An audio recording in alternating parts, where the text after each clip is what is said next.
Hello and welcome to Overthink.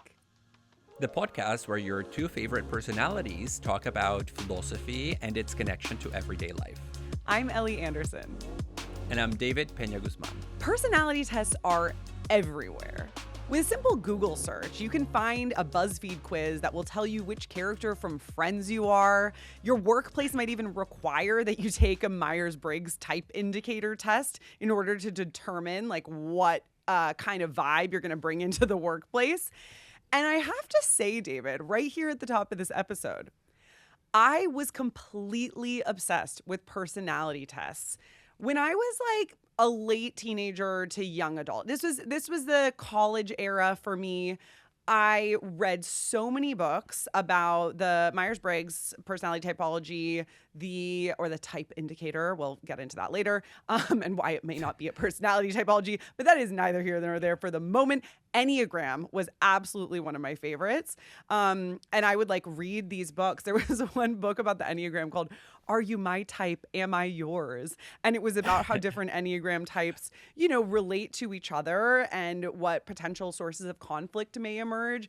And this was my Bible for dealing with my dad when I was a teenager struggling with parental relations. Wait, I'm curious about when this era ended for you. Was it still there when we met at the beginning of grad school? No, I think it ended because of my encounter with Frankfurt School philosophy, which we may get into a bit in the episode, but this idea that maybe personality typologies are, not just reifications from benign capitalism. Yeah. But I think, I was very much identifying in adolescence, which is a time when people are inclined to identify with certain frameworks anyway, right? Whether or not they're technically personality typologies. I think when people are trying to find their identity as adolescents, they want anything to hold on to. And so I was oh my gosh, I'm an enthusiast. I thought I was type 7. But then I was well, maybe I'm type 4, which is the misunderstood artist. It's kind of trying to find myself. And we didn't really have a bunch of free access to tests on the internet then. Or actually, maybe we did, but I didn't really necessarily have internet access even in my room. So I'm reading the books and, writing down the answers longhand to try and figure out what type I was. I've always been weirdly resistant to these personality tests, especially the ones that are more official and that present themselves as scientific. David, no listener right now is surprised. In fact, this is your personality to be resistant to personality types. Yeah, I'm a personality 9, classic. But there is no quicker way for example, a date to go sour with me than for the person to mention chakras, crystals, and energy. Yeah. Or for them to inquire in earnest into my personality type. That really bugs me. And especially when people feel entitled to read you your personality or interpret your personality for you. I really experience that as very violent. But that does not apply to the Buzzfeed personality test trend, because before this episode, Ellie, I took 2 Buzzfeed personality tests. One was, what kind of cheese are you? And it turns out that I'm Parmesan. Really? I'm really offended by that. I was thinking I would be Asiago. What would you think I am? I mean, Asiago and Parmesan are very similar, so I don't think you're either of them. What kind of cheese are you? Maybe a blue fog. Is that a cheese? I'm thinking about the blue cheese. You definitely have that kind of acid flavor to you. Actually, I take that as a compliment too. Yeah. Okay, so yes, I also want it to be a stretchy cheese, like a Oaxaca cheese, very flexible, can go the distance. I'm sorry, David, but that's not you. No, and so there was just a picture of grated Parmesan on my test results. The second test that I took, which I actually do think is way more scientifically valid than the cheese one, is which of Harry Styles' 4 nipples are you? And I'm the bottom right nipple. What characterizes the bottom right nipple? All the questions were absurd. It was just choosing songs from One Direction, and then that's your personality. Oh my god! No, but what is the personality of the bottom right nipple? Nothing. Your personality is to be that nipple. There is no description. Oh, it of didn't what have that any means. description of you're small and okay. You're small. Yeah, that wouldn't be a very helpful Yeah, personality small and I guess like right wing. Yeah. And, like, bottom feeder, bottom right nipple. Yeah. No, who knows? I don't know his nipples well enough to really be able to say anything about that. But Well, he has 4. Yeah. Yeah. Well, I mean, I did gather that from what you said. I think, although I said it will surprise no one that you are kind of anti these things, I am interested to know that you like these joking ones. I do feel like that tracks as well. It may not surprise longtime listeners to know that I actually like enjoy them, but take them with a grain of salt. I feel like I'm a lot more accepting than you are of some of these quasi or sometimes pseudoscientific things if they can help people. Like I do actually think that Enneagram books I read as a teenager helped me with my relationship with my dad, whether or not I agree with them. But I do think, of course, it's important to take with a grain of salt. And I had this experience a few years ago. Okay, so remember the girl boss era pre-COVID. There was this like co-working space / women's community that since went under called The Wing, because it was like it had all of the vices of the girl boss era. Yeah. Yes. And so I remember you telling me that the lobby was all pink or something like that. It was like gorgeous. Peak boss era. Yeah, it was like hardcore millennial moment. pink, velvet, cozy.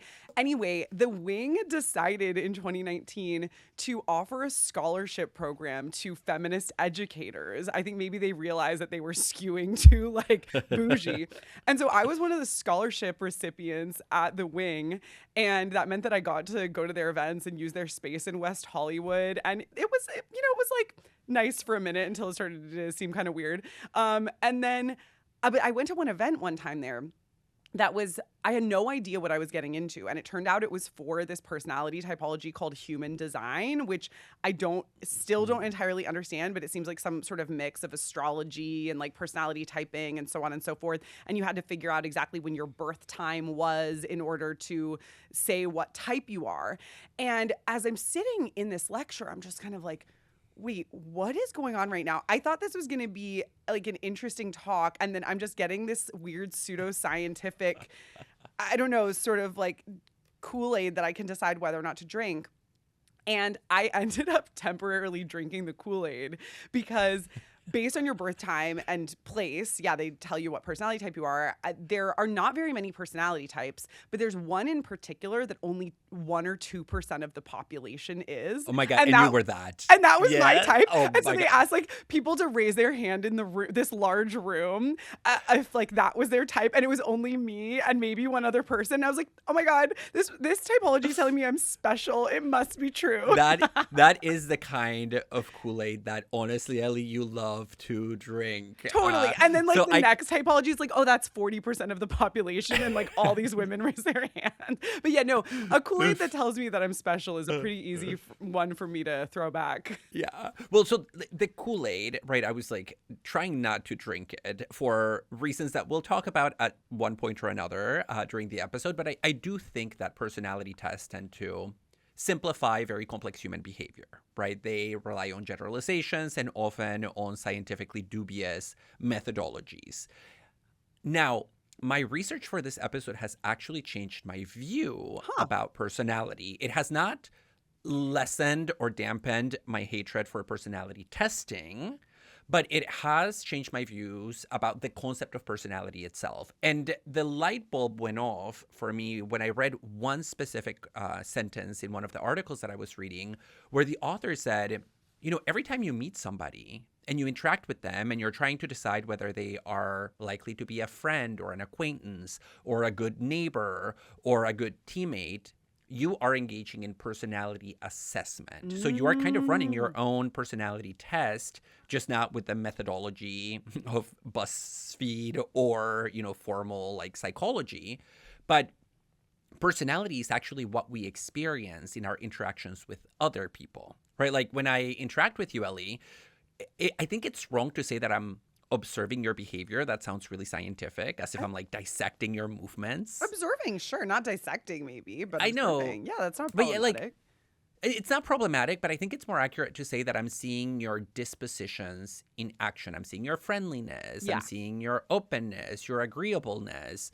And personality is the collection of our dispositions. And so that claim that the first thing we see in other people is actually their personality in motion unfolding in time, and that we are always assessing personality has now made me believe that personality is something I need to think about much more seriously rather than have this like knee-jerk reaction of it's like the same as chakras and crystals and astrology. Today, we're talking about personality. Should you trust the results of your personality test? When did the concept of personality start influencing how we think about ourselves? And what view of the self is presupposed by personality science? As always, for an extended version of this episode, community discussion, and more, subscribe to Overthink on Substack. A lot of personality tests, especially the ones that we might find online, are based on vibes. The Buzzfeed quizzes, David, I'm sorry to say, based on vibes. It is my vibe that you're a blue cheese rather than an Asiago Parmesan or Oaxacan cheese. And so I'm sorry to say there's no verifiable way to say what cheese you are or, what character you are from Friends. But that doesn't mean that personality is a concept with no basis in science. Personality psychology is a really important area of contemporary psychology, and there are many competing theories and schools of thought within it. And so we shouldn't tar all personality typologies with the same brush because there are some that are grounded in science more than others. And the main model of personality that we're going to talk about is relatively widely accepted, and that is the 5-factor model of personality, known as the Big Five. And this model estimates the essence, if we can use that way, of your personality based on 5 core traits. It's not a complete assessment or a description of every aspect of somebody's personality, but studies have shown that these basic categories can be replicable and a consistent way to measure, right? So when we're looking at is something scientific, one of the key things we're looking at is replicability, and the Big Five sort of passes that test. The term Big Five was coined by Louis Goldberg in 1981, but 5-factor models of personality predate his coining of that term. They go all the way back to the work of Donald Fisk in 1949. And essentially, when we talk about the Big Five model today, what we're talking about is a consolidation of many similar theories and models that were developed by psychologists over the years. These models varied a lot in the specific terms or language that they used. So the Big Five then brought these together, offering a standardized set of terms for the same measurable traits. David, you ready to talk about what the Big Five are? Yeah, because you gave me homework for this episode, which was to take the Big Five test. And I am really excited to talk about it. Let's go. Yeah, we were searching for a free version of this test, and our assistant Erin found one for us. And so we both took it. And one of the funny things, though, is that so a lot of these tests, you'll take it and then you'll get paywalled before you get your results. And so Erin was doing a lot of work to find one that didn't paywall us out. But I don't know if you found this, David. I mean, I'm guessing you did because we took the same test. But we were still partially paywalled out. Like, we got our basic results, but then they're like the description of the personality just kind of shaded out at a particular point, and then it wanted you to pay $20 or $30. And so I was like, okay, well, I got a little bit of my results, not the whole thing, but it's enough to talk about. Well, so I had a problem with that because it does cost $29.99. I think it was like $30 to get the full results. So initially it gives you the summary. And then I wanted to get the full report, which is 14 pages of hardcore scientific data about yourself. It like generated the whole PDF for me, but then it wanted me to pay for it. So yeah, we didn't get that. But then when I clicked back to go back to the first part of the description before it shaded off, it actually deleted my results and asked me to take the test all over again. No. So I didn't even read the beginning of my personality description, but I did take a snapshot, a screenshot of the results of the Big Five for me, the percentages that it attributes. Okay, yeah, I was screenshotting the shit out of this. So, David, why don't we go one by one through them? Actually, you know what? I'm going to read them first, and then we'll go through them. So they are openness, conscientiousness, extroversion, agreeableness, and neuroticism. And one thing I just want to mention off the bat is that one thing that you might note about this is that, first off, we're not typing people into one particular personality or another. And second, we're not dividing people into a kind of binary in the way that we will get to a discussion of when we talk about Myers-Briggs. So for instance, the Myers-Briggs Type Indicator says, are you an introvert or are you an extrovert? What the Big Five is measuring instead is your level of extroversion. So you end up with a sort of percentage-based model of, here's how open you are relative to others. And that can start to form a version of, that can start to form sort of vision of your personality. It did end up actually giving me like a name for this personality, but it was like you're, X% this, X% that. It didn't say this is your one single personality. Oh, it didn't give me a name for my personality. Well, I don't think you screenshotted all the things you could have screenshotted, but that's okay. Why don't we start by saying, okay, what did you score highest on? My highest score was O for openness. Me so too. I am 83% open. Oh my God, I'm 94% I am like a open. gaped subject, basically. Just like, I do not exclude anything. Oh my God, I love it. Well, I did score higher on that. I got 94.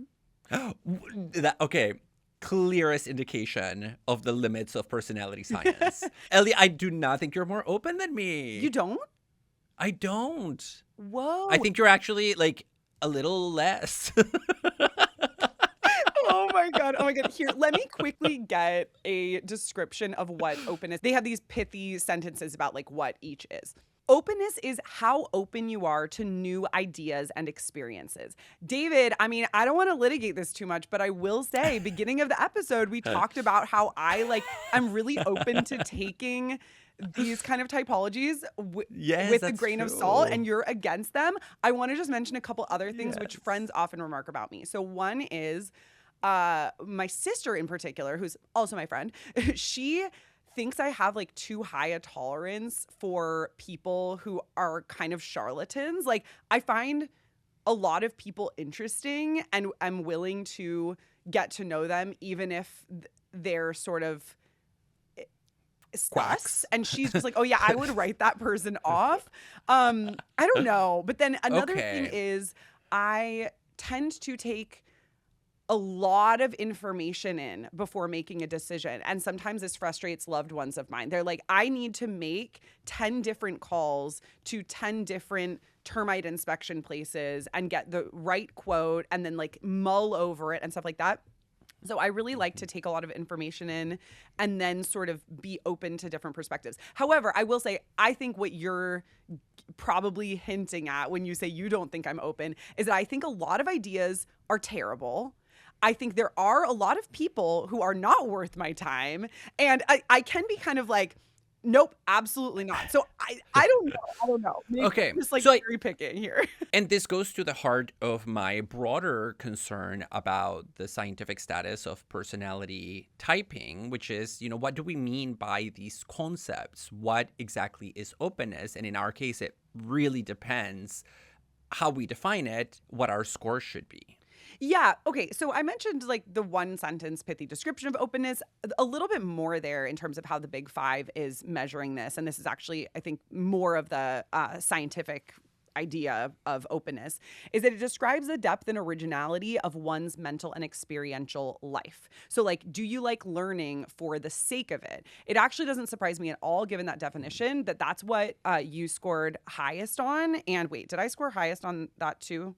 Or I scored highest on that too. Yeah. And so, like, for instance, I think it's likely that Overthink listeners would tend to score high on openness. Academics in general, would, I think, tend to skew this way. So if you're at the high end of openness, you're probably more likely to have a progressive attitude, for instance. And we're probably like, ooh, yay, we love that. Being open is better. But I also just want to remind people that technically the higher you score, it's not the better or worse you are. These are meant to be neutral. David's like, no. I don't know. Some of them are not really that neutral. I don't think anybody would be like, openness is bad and closeness is good. I think we think of that already as openness is better than closeness. Well, if you score low on openness, it tends to be associated with conservative attitudes. So if somebody is like, happily conservative, then they might be happy about that. Well, and the opposite of the depth of your mental life is like the shallowness of your mental life. Okay, yeah, valid. All right. All right. Well, let's move on to the second trait here.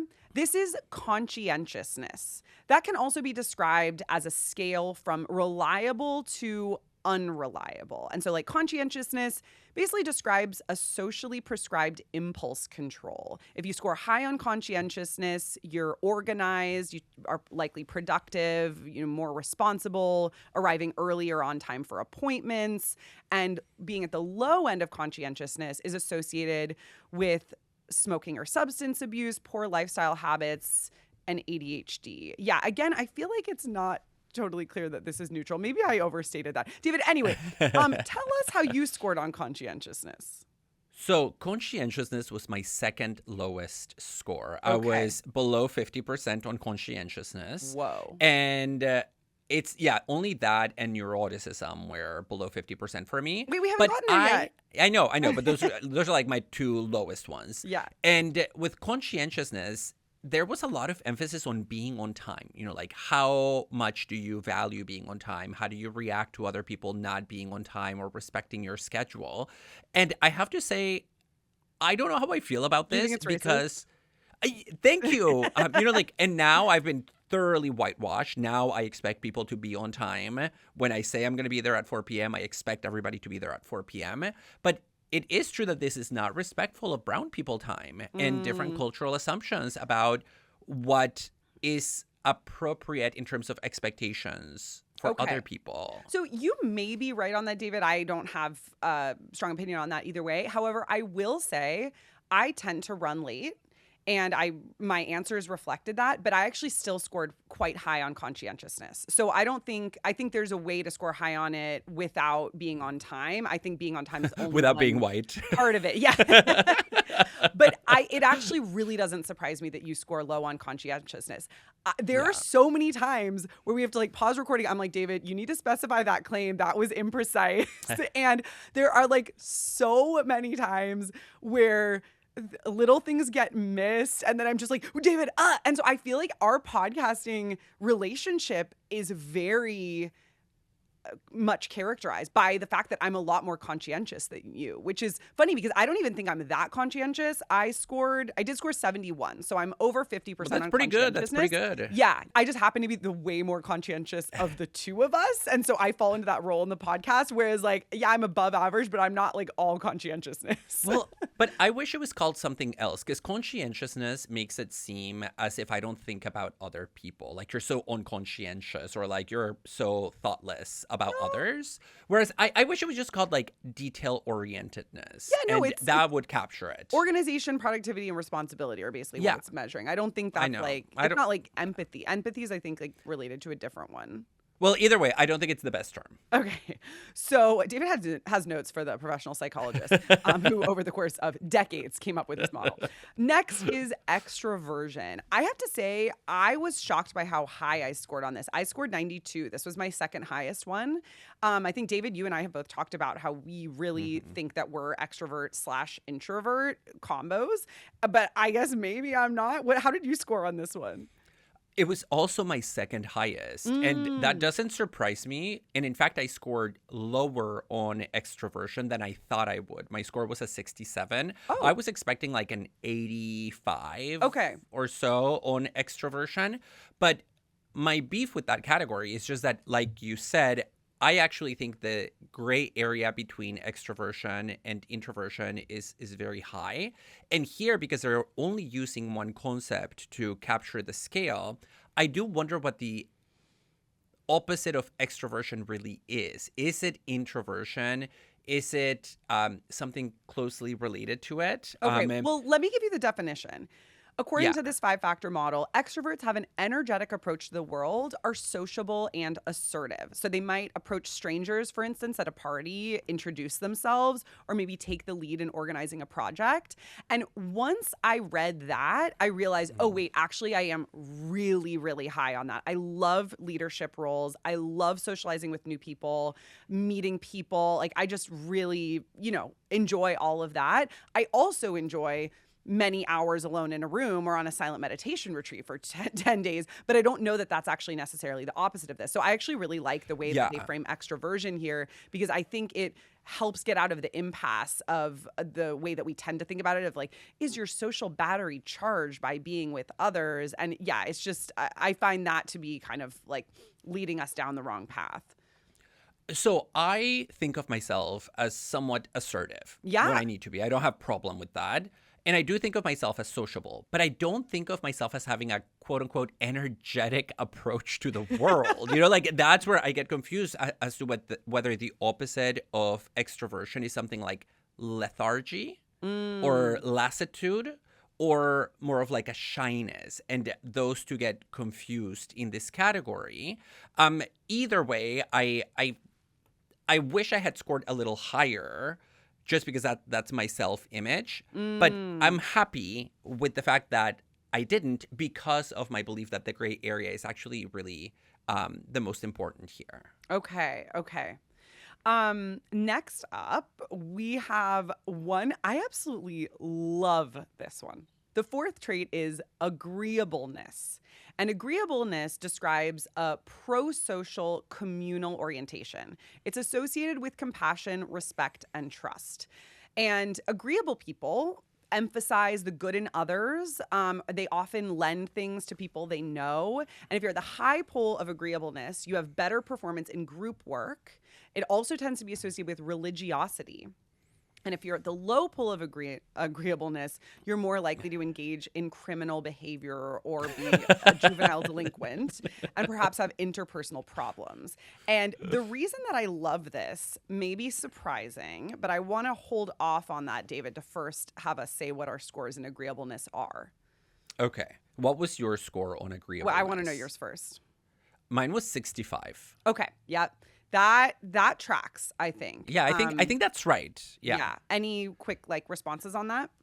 I actually like this category. My only disagreement was the emphasis on religiosity. I don't actually think all the questions they asked in the test about my belief in supernatural forces, in whether there is something higher than me, in whether I believe there's an afterlife or whatever. I don't think those are actually indicators of agreeableness in any shape, way, or form. And so there is some slippage here between the psychological concept of agreeableness and then social, I would say, stereotypes that we have of the religious person as social. You take one free online test, you do a little research on the Big Five, and you have so many notes for these psychologists. This is low. This is low on openness. It's giving low on openness. Do you disagree with my claim? I feel like I don't know quite enough. I mean, I have the definitions that I'm reading, and we did some research on it for this episode, but I haven't read the 50 peer-reviewed papers or whatever. Maybe there's far more. Maybe there's a little bit less, but it's still pretty established. I'm willing to defer to the psychologist to some degree. This is why I scored high on extroversion as assertiveness. It's me asserting myself over the science. Yeah, I actually don't think you're that assertive, but that is maybe going back. Let's stick with this here. Let's go forward. So, also criminality, Jesus. I know. I am extremely low on agreeableness. I got 23. I feel vindicated. Yes. I feel vindicated. Yes, and I think, no, I would give you higher than that for sure. No, I'm okay. Again, David, why are you disputing you're if I were to arbitrarily come up with a number, I'd give you higher than 23. The reason I say I love this is that when I first heard about the Big Five model a number of years ago, and I don't think I took a test at that point, but I was just kind of looking at these and reading descriptions. I was like, oh, I bet I score really low on agreeableness. I found that to be cathartic in a way, because even though we said it kind of seems like scoring higher is better than scoring lower, technically that's not the case. And I actually find, like, I like my disagreeableness, and I find that I'm really drawn to other people who are disagreeable. And it's one of the things that leads me to be really misunderstood. So, for instance, I have a reputation among my friends who love to go to the movies as being unpleasant to go to the movies with because I'm extremely critical of the movies afterward. I also don't think I tend to emphasize the good in others. Like, even though I'm very extroverted, I love talking to new people, and I said that I'm open, I'm scoring high on openness, right? I actually tend to not be super pro-social when like I'm thinking about my relationship with the world. I tend to have like pretty strong boundaries with others. And I just want to note, like, this is a different trait from openness or extroversion. So it's like possible. I think what's helpful for me to think about is that it's possible for me to score high on openness and extroversion, but still be pretty disagreeable and and still be a grouch. Well, like, okay, so if you think about my best friends, David, who we know from grad school too, one thing that characterizes our trio as a friend group is that we often actually really disagree about things. And if somebody looks at that from the outside, they might be like, oh, those girls like are not having a good time. But actually, we really enjoy that. And so whether it's like disagreeing on our assessment of a movie or on where we should go to dinner and having a full conversation about the pros and cons, like I really like reasoning things through with friends in that fashion. And but that sometimes comes off as like rudeness or coldness. No, but I think we have to be careful about the associations that we have with the term that capture the category and then the scientific definition of the category, right? Because the way you've been talking about disagreeableness is in terms of expressive of viewpoints and somewhat argumentative. You know, like I'm opinionated and I'm a little prickly. And I think that's right. And I love that about you. But the category is actually about compassion, respect, and trust. You know? And so like you scoring like in the low 20s in that, it just doesn't seem right to me. And so when I say I would give you a higher one, I do think you value compassion, respect, and trust more than like 25%. And the term agreeableness, you know, is a little bit ambiguous in that it can be like, oh, I agree with everything people say versus I tend to have a pro-social orientation that foregrounds respect for others and trust in people's words. Okay. So that's where I think it's not quite right, actually. Yeah. I don't think my ethics is grounded in compassion, actually, which is like perhaps ironic since I've been practicing Buddhism for such a long time. I think my ethics is grounded more in like principles, especially like respect. No, that's right. Trust. And actually you place a huge value on trust. I would say it's like almost at the top of your moral code. Oh. Okay. Not me reading you your moral code to you and as if this was a date. After being like, David, stop criticizing this. Let's just go with it. I'm like, oh, actually, you're right. This test is telling me that I don't have respect for people. It must be BS. Okay, we got to move on to the fifth trait. Yes. This one you briefly mentioned earlier is neuroticism. And neuroticism describes a negative emotionality. It tends to be associated with depression, anxiety, and volatility. And so a neurotic person might, for instance, get very upset when someone else is angry with them or have a hard time relaxing. At the high pole of neuroticism, you find a tendency towards burnout, self-harm, and even suicide. And at the low pole of neuroticism, you find relationship satisfaction. So I think this is one, if we are to extremely reductively say, like, it seems like one pole is better than the other, which again, we shouldn't do, but I find we have the tendency to do. Yeah. This is actually one where it seems like the low pole is perhaps like more closely linked with what our society values, right? And obviously like self-harm, that's not a good thing. So you said you scored really low on this.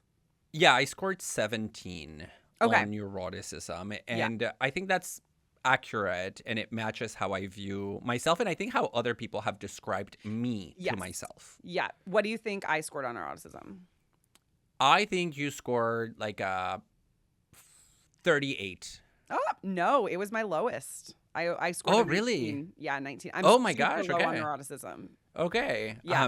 That doesn't surprise me. I think actually that's something that you and I really share. Yeah. Yeah. And I also think, I mean, I don't know if this is conscientiousness or neuroticism. You and I are very comfortable, like, putting out stuff we think is good in the world, but not worrying about whether it's perfect. And I don't think we I do tend to ruminate in certain situations, but in general, I think you and I, you've spoken a lot about how you like try not to live with regret, not worry about that too much. I think we're just kind of like, I think we're somewhat go with the flow when it comes to planning the future and also like reflecting on the past. And those were some of the things that came up in the questions about about I'm still on agreeableness, about neuroticism on the test. No, fair enough. And if I think about this category in terms of rumination and anxiety, maybe I would give you a higher score than me. But if I think about it in terms of volatility, I think we're both really not volatile people. And in fact, we have a very high threshold and very high tolerance for tension without us internalizing that tension or letting it bring us to a point of explosion. In fact, I would say this is one of the most peculiar aspects of our personalities, that we can tolerate very, very high levels of social pressure and interpersonal conflict. Yeah. I think which that has to honestly be- is why, I think that has which to is do why with overthink agreeableness. still exists. Yeah, totally. Okay, so just to wrap this up here, I want to say you might be wondering here. I know, David, you are definitely wondering here, and our listeners maybe too. Why 5? Why 5 traits rather than 2 or 200? And the answer that trait psychologists give is basically just that that's what the data say. For instance, the psychologists McCrae and John wrote that the number of core traits is simply an empirical fact, like the fact that there are 7 continents. And the slightly longer story here is that statistical methods have been crucial for the development of personality psychology since they were adopted in the early 20th century. And the common technique is what's known as factor analysis. And there, participants will answer questions with a range of statements, like, I have the ability to control my emotions. And some statements will be correlated with other statements. Psychologists then will introduce a factor to explain the variation in the data, right? Conscientiousness, perhaps, or impulse control. And the number of factors and what kinds of statements they're correlated with is just a matter of data. And so the specific naming and interpretation is up for debate. You said you don't like the term conscientiousness, but a standardized model like the Big Five serves to kind of bring those things together. And it also has a very useful acronym. The acronym is OCEAN. Okay, so I really dislike this view and this justification for the 5-person typology, because the idea that this is just what the data shows is such a problematic understanding of science, as if data just gives you answers without the mediating force of analysis and interpretation. Data is ambiguous and it needs an interpretive lens before it becomes meaningful. And so we have to make choices about how we analyze data. And it's usually those choices that introduce bias or influence or whatever the case might be. And so the appeal to this is just what the science is, I think, tells us more about the anxieties that psychologists have about being real scientists, like physicists, and trying to make their discipline mimic the natural sciences, than about the actual phenomenon of personality itself. And the fact that they use the metaphor of the continents is really revealing, right? If you look at a picture of the Earth, it's not as if the picture tells you that there are a certain number of continents. Continents are geopolitical constructions. They are effects of our political imagination. Where is the objective, data-driven, like, border between Europe and Asia? Yeah. And so I think this is actually quite revealing. Although personality seems like an absolutely foundational concept for thinking about ourselves and about one another, this concept has not always been around. In fact, the philosopher Colin Koopman argues that the concept of personality emerged as a stable concept only in the late 19th and the early 20th centuries. He writes about this in his 2019 book, How We Became Our Data, a genealogy of the informational person, which is largely about the rise of our datafied selves in the present. But he argues that we cannot understand the rise of this new informational person that we have in the age of the internet and social media without getting clear about the concept of personality that preceded it. Yeah, and I think the question of the informational person is different from the question of personality, in part because the informational person has so much to do with our online data, our profiles, and so forth, certain things that didn't exist when personality science was being developed. But it's definitely right that there's a historical line to draw between this, including the way that websites are profiling us as like likely to like this brand because of XY interests, and the personality concept that emerges before. Yeah, and Koopman's position is that that informational person is different than personality, but it sort of grew out of it. And so personality is something that really takes shape in the 19th and 20th centuries. And he gives a really interesting account of the genealogy of this notion. And for the purposes of our discussion, I want to focus on two specific moments that he talks about at length in his book. The first of them is the period between 1880 and 1920. So it's a 4-decade period when, according to him, the notion of personality first emerges in scientific discourse. And it's at this time that we really see like leading figures in psychology start talking about this new thing called personality. And at this time, it's not yet super clear. The boundaries of the concept have not yet been fixed. So it's both loose and decentralized. The second moment that he talks about is the decade of the 1920s. And that's when the concept finally gains unity and becomes conceptually stable. So what exactly happens between 1880 and 1920? In short, the concept appears first in the subfield of abnormal psychology with psychologists who are really interested in making sense of phenomena like criminality and deviancy.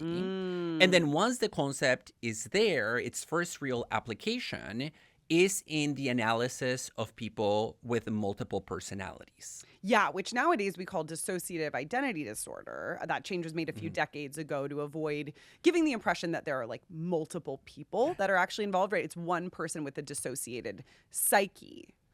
Yeah, and at the time, it was not described in that way. Yeah.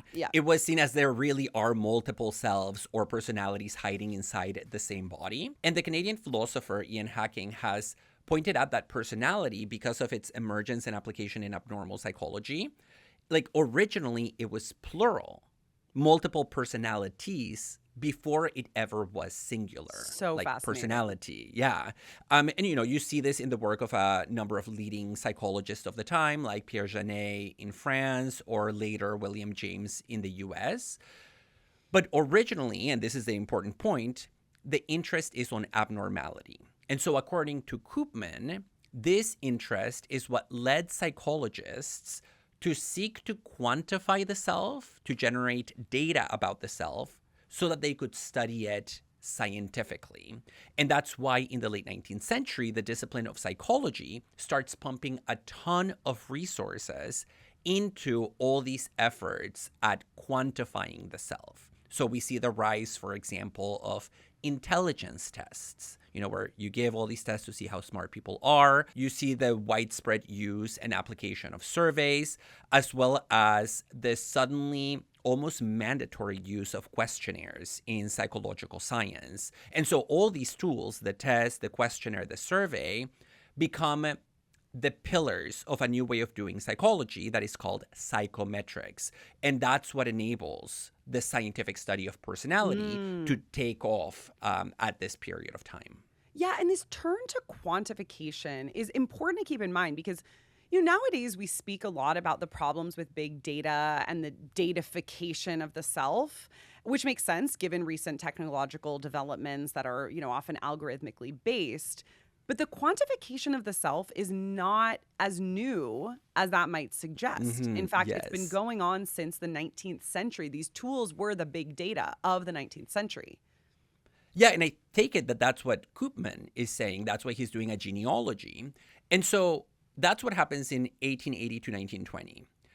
If we move forward now into the 1920s, that's when this concept that's kind of jumping around between deviancy, criminality, abnormal psychology starts to stabilize.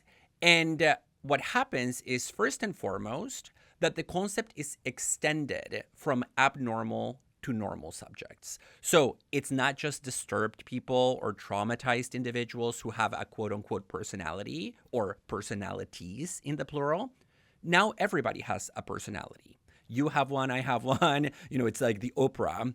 You get one, I get one. And in a sense, it becomes democratized. Another factor that contributes to the stabilization of this concept in the 1920s is our changing attitudes precisely about these quantifying methodologies, like the tests, the surveys, all of that. Koopman points out that when they were used for the first time in the 1800s, people actually had questions in psychology about whether these tests were really helpful and objective. Yeah, you can give people all these tests, but what exactly does this data tell you? What do you learn from it? They were the Davids of the 1920s. Yeah, it's like grouches who were not convinced at all by these new metrics. But over time, because these metrics are really useful and they do generate a lot of data that then you can do interesting things with, they become widely accepted in psychology. And so all the questions and doubts that people had about them start receding into the background. And so suddenly people start seeing these quantification efforts as the obvious way in which we go about studying personality. And so both of these developments, the democratization of personality where everybody has one, and then the widespread acceptance of tests, surveys, and questionnaires, that's what lays the groundwork for the emergence of the quote-unquote personality test. And Koopman points out that the first official personality test emerged around 1917. It was called the Personality Data Sheet. And it was a test given by the U.S. Army to new recruits to see if they were good at performing their duty as soldiers. So before 1917, there were already tests that were given to new recruits, but they were all intelligence tests rather than personality tests. Interesting. Yeah, and so suddenly the military realized that, like, oh, maybe we need to know more than intelligence. We need to know how they will live up to their expectations. Maybe emotional regulation is important. Yeah, who knows? Maybe they really valued emotional volatility in new recruits. But either way, that's when the military starts turning to personality science. And after that, the personality test then expands from the military to other aspects of social life, to school, to the hospital. And that's what creates this new interest in the notion of personality. And it is so revealing that the first use of a personality typing system is in the military. Yeah. I did some research on what happened after this, David, in part because I've been obsessed with the Myers-Briggs Typing Indicator for a very long time. And so that's where I'm going to pick up on now. You left us in a place of the 1920s where these tests are starting to expand, and very quickly they really proliferate. So by the 1930s, there were hundreds of personality typing systems, and they were used more and more in corporate contexts, basically for hiring workers. Will these workers be good or not? Those, however, were still based mostly on identifying normal versus abnormal personalities. So it's still really rooted in this abnormal psychology that you mentioned was the origin of the concept of personality. So there's, one that goes from you're scoring as a normal worker, and then all the others are things like, quote, manic depressive, paranoid schizophrenic, and so on. So pretty yikes. Yeah. I was about to say, wow. Yeah. And so in the 1940s, the Myers-Briggs Type Indicator comes along as something quite new. This was created, I read the Merv Emery book on this, and I learned a lot about the lives of the mother-daughter duo that created it, Catherine Cook Briggs and her daughter, Isabel Briggs Myers. But the point of the Myers-Briggs typology was to create a system that showed all personalities have their own unique gifts. It's not like normal versus abnormal, good versus bad, as we were worried about with the Big Five, even though, again, it's not technically about that. So the Myers-Briggs Type Indicator was to show that, everybody has unique gifts. There aren't some personalities that are better or worse. And the history of this indicator is super interesting because I think nowadays we tend to identify this with corporate workplaces. It's, a kind of neat questionnaire that often prospective employees or new employees are given. Are you introverted, extroverted, and so on and so forth. But it basically started with two very smart women who, due to their status as 20th century wives and mothers, were largely expected to remain in the domestic sphere. And they were kind of bored there. And so they ended up making their home life a kind of laboratory of sorts. They were studying their husbands and children in an attempt to figure out what made them tick. Oh my God, I love this. Yeah. So the pressure of domesticity just like births a discipline. Yeah, exactly. And so the mother, Catherine, was obsessed with Carl Jung, and she started to devise a system that was based on Jung's personality typing. So Jung, the originator of depth psychology, a sort of foil to Freud, has this personality typology, and Catherine wants to create a system that offers, sort of more formal way of understanding this. Jung's types assess three different factors: extroversion versus introversion, thinking versus feeling, and intuition versus sensation. And funnily enough, Catherine actually misunderstood what Jung meant by extroversion and introversion. So our common understanding of these two categories is based on a misappropriation. That is a story for another time. But somewhere along the way, a fourth factor was added, and that's judging versus perceiving. And I could talk for an hour about these four different binaries. Unfortunately, we spent a lot of time on the big five, and we really only have one time to go into detail on the contents of one typology system. So we chose the one that's like most science-backed as of this point. So if you want to learn more about those four metrics, I encourage you to look at that afterward on your own.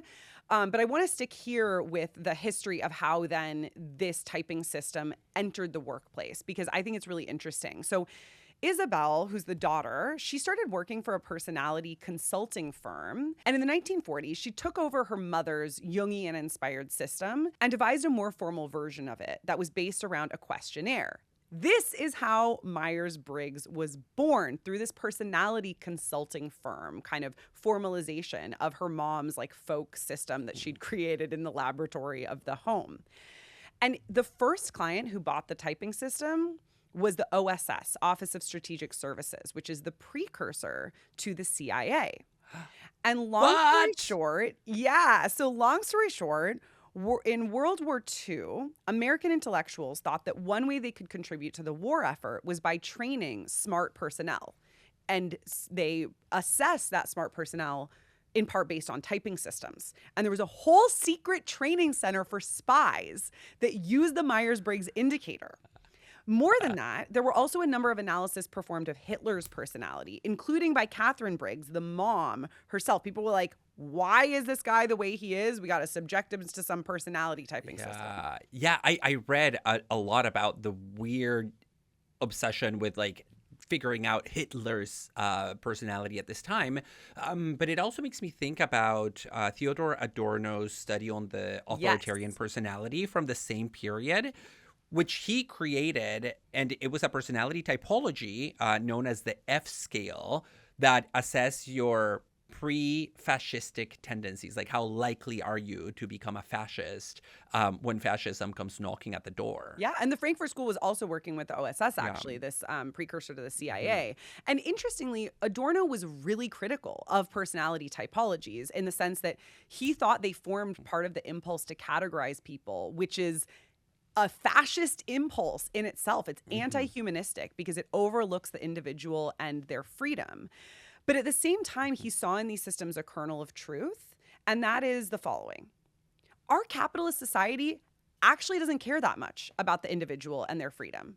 So these systems, in reducing people to categories, are actually just responding to the material conditions in which we find ourselves. And so he thought that some of these systems could be strategically used in order to subvert the desire to categorize people to begin with. And the F scale was precisely one of these.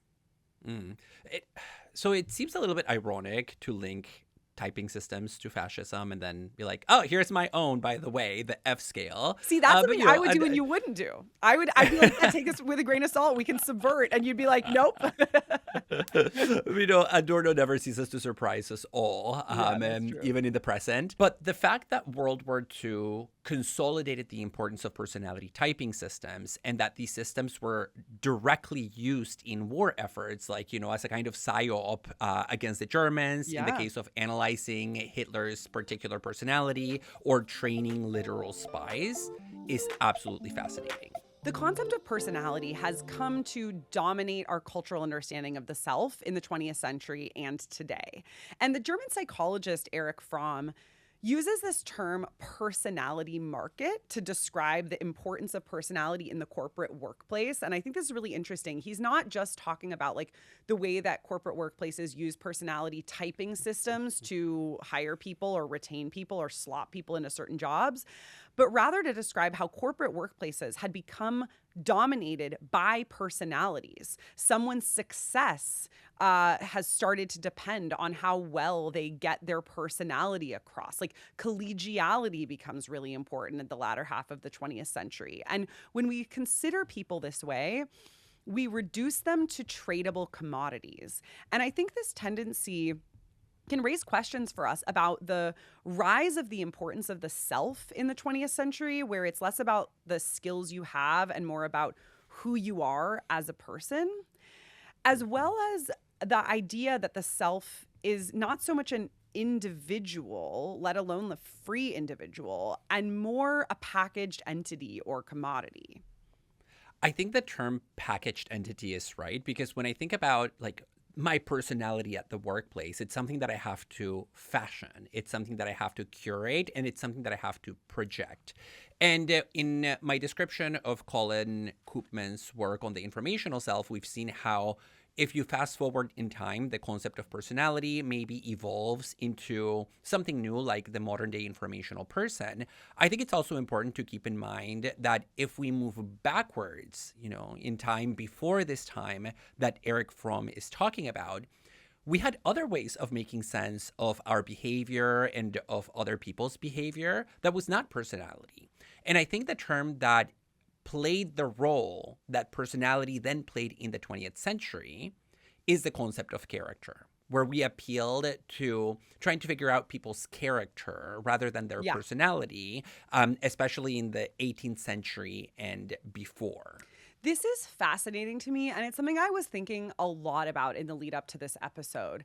How and why is it that character came to be succeeded by personality? And I don't know that I have a good answer to that, but I do have some thoughts on what that shift has meant. So, for one, there's a shift in how people are getting their understandings of who they are, and that shift is towards quantification.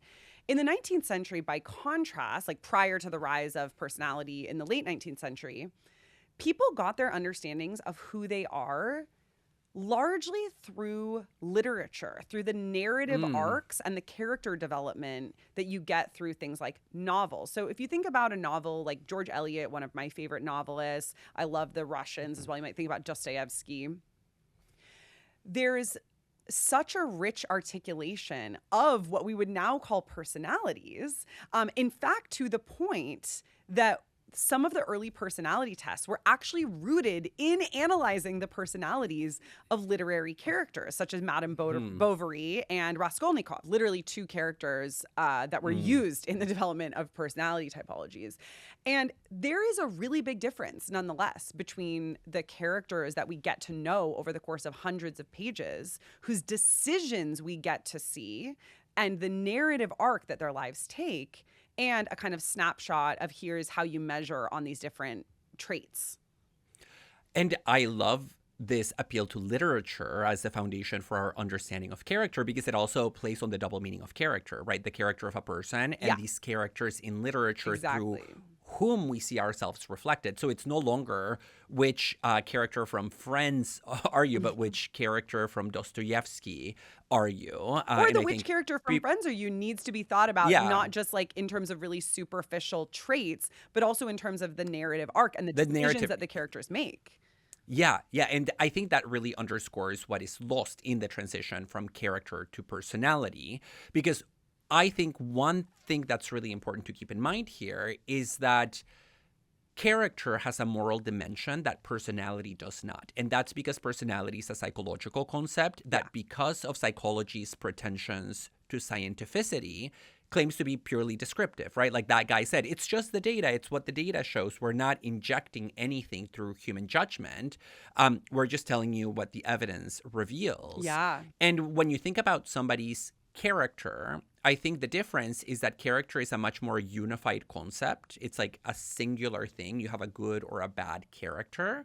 And also it has an inescapably ethical dimension. You cannot talk about somebody's character without, saying whether it's kind of good or bad. Whereas with personality, you start breaking it down into all these factors and you can be a little bit more distanced and scientific about it. Well, and the defenders of personality over character will say, it's actually good that we've moved away from good versus bad character, because that's what led to things like the creation of a distinction between the normal and the abnormal, right? That then personality typology, starting with Myers-Briggs, helpfully moved away from. But I don't think we should think about good and bad character as like fixed, essentially who you are, but as the series of choices that you make. I think that's what is so beautiful about George Eliot's novels, is that she really gets into the minds of her characters and shows you here's why they were led to the decisions that they made, but also here are the consequences of those. And those consequences, of course, can be good or bad. And there are good and bad decisions, right? And so I think the move from character to personality is in some ways really sad, because it tracks the increasing aestheticization of the self that we have. We don't just see in the 20th century an increasing emphasis on the self. We also see a superficial understanding of what the self is, such that the self is devoid of moral content. And so, the aestheticization of it is like, okay, when we're thinking about which character and friends you are, I'm thinking about like, well, are you nerdy? Yeah. Are you quirky? Are you type A? And those are devoid of moral content. Those are just aesthetic. No, I think that's right. And for the record, I'm definitely a Phoebe. I've always been told that. But I think I'm a Ross, but I think that's just because Ross is my favorite. Yeah, you're somewhere between Ross and Monica. You're like their love child. But I've got Phoebe tendencies, and Rachel too. The only person you're everybody. I know I'm like completely unlike Chandler and Joey, but all the four, we have to like measure our percentages.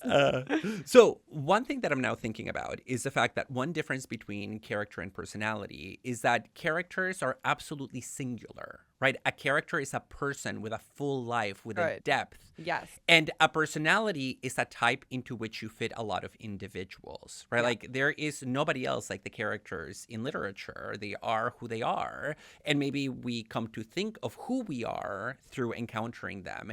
And that there is no logic of containment, which is what you get with personality typing. Moreover, the concept of character requires introspection in a way that the concept of personality does not. Yes. With personality, you just answer questions that are given to you, just like we did with the Big Five personality test. And in fact, historically, this is why when this datafied approach to personality starts emerging in the late 19th century and early 20th century, it presented itself as an alternative to Freudian psychoanalysis, which was the other dominant discourse for thinking about who we are. Yeah. And the psychologists who were proposing this new quantified way of thinking about the self, they really worried that psychoanalysis was too individualistic. It's too much work to really do an analysis of an individual person where you have to have many sessions over many, many months, maybe years before you get to the kernel of truth of who they are. And so they wanted something that was not just more objective in the technical sense of the term, but also a lot quicker. Yeah. Because, I took that personality test in 10 minutes. I cannot undergo analysis in that timeline. Yeah. And so it really gives you competing visions of what it means for an expert, whether they are an analyst or a psychologist or something else, to have insight into the mind of another being. Which is perhaps ironic, given that a lot of the personality typologies were created mainly just on individual creators' vibes or like, you know, using the characters from novels. But I think also when we're speaking about the voiding out of moral content in the move from character to personality, we're also talking about the way that it's so easy to appeal to a fixed concept of the self, which, you know, is neatly packaged for you by a personality test, in a way that overlooks your freedom. The fact that you are never reducible to this type. You have to make choices. You have to do so freely. That's the burden of being human. And at most, a personality typology is going to tell you about like what, you know, we would call the ego. It's not going to inform your life trajectory. That is something that you must take responsibility for.